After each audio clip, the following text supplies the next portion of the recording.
कारण म्हातार लोक माणसं पुढे आणि आपण बारीची माग. पैशावाले समोर आहे. हा तिकडून घालते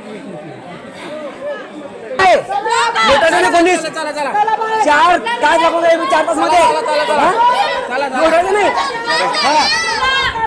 चले चले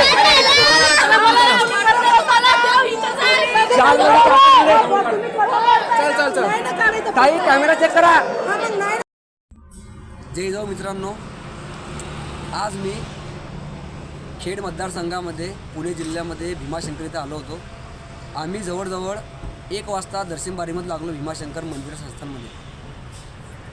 त्यानंतर एक 400 मीटरची लाईन होती. 400 मीटरच्या लाईनच्या दर्शनाकरता आम्हाला जवळजवळ 4:45 तास लागले. 4:45 वाजता आम्ही दर्शन बारीमधनं आतमध्ये गेलो, दर्शन केलं. दर्शन करायच्या ठिकाणी पण तिथं जे सिक्युरिटी गार्ड आहे ते महिलांना असे व्यवस्थित दर्शन करू देत नव्हते.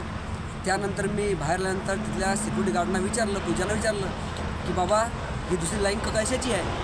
तर त्यांनी त्या विषयावर माझी वाद घातली. मी म्हटलं ही लाईन त्या मंदिराच्या मागणी एक लाईन येते की त्या लाईनमधनं जे लोक त्यांना पैसे देतात 100 रुपये 500 रुपये जे काय ठरलेलं ते लोक पैसे घेऊन डायरेक्ट त्यांनी दुसरी लाईन तयार केलेली आहे आणि त्या लाईनच्या माध्यमातून ते लोक बाकी लोक आतमध्ये येतात. त्या लाईनमुळे जे भाविक भक्त दर्शनासाठी आलेले आहे त्यांना वेळ होतो. लहान लहान मुलं, वयोवृद्ध महिला, पुरुष यांना पण तिथं एंट्री मिळत नाही. जेव्हा मी त्यांना हे प्रश्न विचारले तेव्हा त्यांनी माझे वाद घातला आणि माझ्यासोबत माझी फॅमिली होती. आमच्याही त्यांनी धक्काबुक केली. माझ्या लहान मुलीला, माझ्या मिसेसला ते अक्षरशः अंगावरती आले. नमस्कार.